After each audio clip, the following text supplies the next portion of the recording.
মনে আছে তো জয়নগরের তৃণমূল নেতা কি বলেছিলেন? বিরোধী দলের সমর্থক হলে ভাঙা বাড়ি থাকলেও আবাস মিলবে না। আর এবার কুলপের তৃণমূল নেতা বলছেন, যদি বিরোধী দলের সমর্থক হন তাহলে কোনো রকম সরকারি প্রকল্পের সুযোগ সুবিধা মিলবে না। নিজের দলের কর্মীদেরই এমন নির্দেশ দিচ্ছেন কুলপের তৃণমূল নেতা। আর এই নিয়ে রাজনৈতিক চর্চা তুঙ্গে। তৃণমূলের কাছ থেকে আমরা সহযোগিতা নেব, আর এখানে আইএসএফ এর সঙ্গে নিয়ে নির্দল করে তৃণমূলের সঙ্গে লড়ব, সেটা কিন্তু হবে না ভাই। আমরা কিন্তু সমস্ত ঘরের টাকা আটকে দেব। যারা আমাদের দলে থাকবে, আমাদের সঙ্গে থাকবে, তাদেরকে আমরা ঘর দেখে দেখে টাকা ছাড়বো। শুনলেন, তৃণমূলের সঙ্গে না থাকলে আবাসের টাকা আটকে দেওয়া হবে। এভাবেই তৃণমূল কর্মীদের হুঁশিয়ারি দিচ্ছেন কুলপির এক তৃণমূল নেতা। মঞ্চে তখন দলের সংখ্যালঘু সেলের নেতা, মঞ্চে তখন একাধিক স্থানীয় তৃণমূল নেতৃত্ব।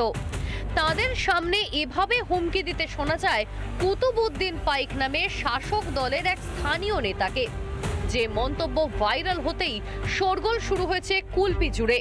এরা সরকারকে এবং সরকারি টাকাকে নিজের পৈতৃক সম্পত্তি মনে করছে, তাই এদের এরকম মনোভাব।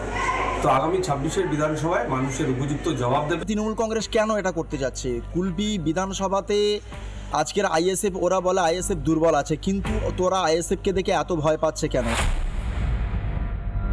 এখন কে বলছে, কি বলছে, তাহলে কতটুকু ধ্যান ধারণা আছে, মাইকে বলা যায় কিনা এসব কথা, মঞ্চে বলা যায় কিনা, আমি মনে করি না যে এগুলো সঠিক কথা, এগুলো ভুল এবং মিথ্যে।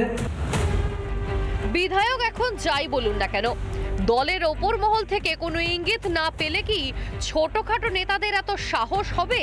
তাহলে কি দলের তৃণমূল স্তরের ওপর থেকে রাশ আলগা হচ্ছে মমতার? রিপাবলিক বাংলা। নানা ধরনের কন্টেন্ট দেখার জন্য লাইক করুন, শেয়ার করুন আমাদের ফেসবুক পেজ, সাবস্ক্রাইব করুন আমাদের ইউটিউব চ্যানেল।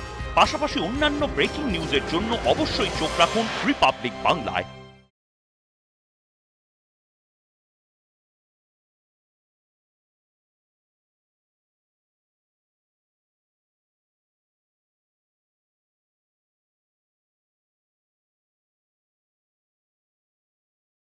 নানা ধরনের কন্টেন্ট দেখার জন্য লাইক করুন, শেয়ার করুন আমাদের ফেসবুক পেজ, সাবস্ক্রাইব করুন আমাদের ইউটিউব চ্যানেল। পাশাপাশি অন্যান্য ব্রেকিং নিউজের জন্য অবশ্যই চোখ রাখুন রিপাবলিক বাংলায়।